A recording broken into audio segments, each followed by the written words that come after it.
मर जाना कबूल है, उनके साथ जाना हमको कभी कबूल नहीं है। ये अच्छी तरह जान लीजिए। क्या कहा था नीतीश जी? मर जाना कबूल है लेकिन उसके साथ हमें कभी भी जाना कबूल नहीं है। लेकिन आजकल नीतीश जी का मन तू मैं कर रहा है, फिर से बीजेपी में जाने का तैयारी कर रहा है। लेकिन अमित शाह नीतीश कुमार के लिए क्या कहा था, जरा सुनिए। कि मन में ये संशय हो कि चुनाव के परिणामों के बाद नीतीश बाबू को फिर से भाजपा एनडीए में लेगी, तो मैं बिहार की जनता को स्पष्ट कह देना चाहता हूं और लल्लन बाबू को भी स्पष्ट कहना चाहता हूं, आप लोगों के लिए भाजपा के दरवाजे हमेशा के लिए बंद हो चुके हैं।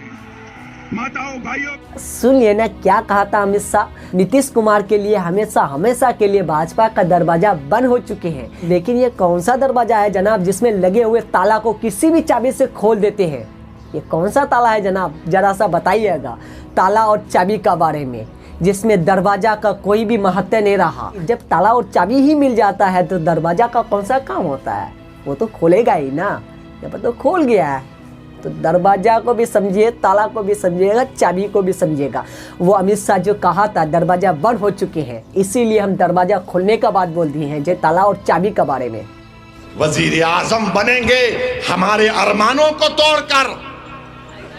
हम भी नहीं चाहते कि 2024 में दोबारा नरेंद्र मोदी देश का वजीर आजम बने, मगर ये कौन सी तुम्हारी सियासत है कि तुम कभी मोदी से निकाह कर लेते तो कभी तेजस्वी से निकाह कर लेते, तुम कभी मोदी को 3 तलाक कह देते तो कभी तेजस्वी को 3 तलाक कह देते, तुम कभी उनसे वलीमा कर लेते तो कभी इनसे अकीका कर लेते। अरे आखिर तुम हो क्या? तुम ठहरोगे या पलट जाओगे? मगर हम नहीं पलटेंगे। जो जाता है चला गया। मैं जिम्मेदारी के साथ कह रहा हूं, जज्बात में आए बगैर कह रहा हूं, सीमांचल की जनता को, पूरी दुनिया मेरे खिलाफ खड़ा हो जाए मगर एक तुम्हारा दीवाना तुम्हारे लिए लड़ता रहेगा, सीमांचल की लड़ाई बोलता रहेगा, लड़ता रहेगा इंशाअल्लाह ताला। क्योंकि हमारी लड़ाई सीमांचल की लड़ाई सत्ता की लड़ाई नहीं है, इंसाफ की लड़ाई है। सुन लेना, अवैसी ने नीतीश कुमार को कहा कि कभी आप यहाँ पर अकीका करते हैं तो कभी वहाँ पर आप वलीमा करते हैं, तो कभी यहाँ पर आप निकाह करते हैं, 3 तलाक का बात करते हैं, यानी आप कभी भाजपा में चले जाते हैं। यानी इसका मतलब ये है कि आप कभी भाजपा में चले जाते हैं तो कभी तेजस्वी यादव के पार्टी में आ जाते हैं। ये क्या बात है? न इधर का रहा सलम न उधर का रहा सलम, जिधर का आया मौका उधर का रहा सलम।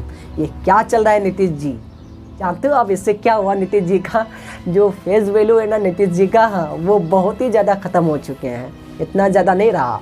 और भाजपा तो ये चाहते हैं, क्योंकि भाजपा को बिहार में मजबूत होना है, तो नीतीश जी अपना फेस वैल्यू का बलिदान दे रहा है। यानी नीतीश जी अपना फेस वैल्यू को ख़राब कर रहे हैं।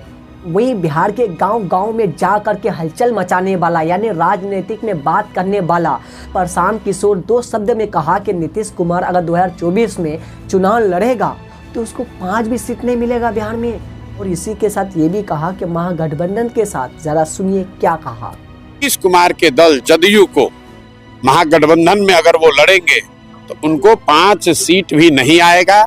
और ये मेरे बयान 2-3 महीने से आ रहे हैं, उनके दल वाले इतने घबराए हुए हैं, उनको मालूम है अगर प्रशांत किशोर कह रहा है कि 5 सीट नहीं आएगा तो नहीं आएगा। इसीलिए वो आपको में है कि भाजपा की ओर भागे कि दाहिने भागे कि बाएं भागे। नीतीश कुमार के दल का महागठबंधन के साथ इंडिया गठबंधन में अगर वो चुनाव लड़ेंगे उनको 5 सीट भी नहीं आएगा। अगर आएगा तो पूरे बिहार की जनता के सामने खड़े होकर हम अपनी गलती के लिए माफी मांग लेंगे। सुनिए ना दोस्तों, किस तरह का हालात है बिहार का। अगर आपको ये वीडियो अच्छे लगे तो सब्सक्राइब करिएगा और साथ ही में शेयर भी करिएगा।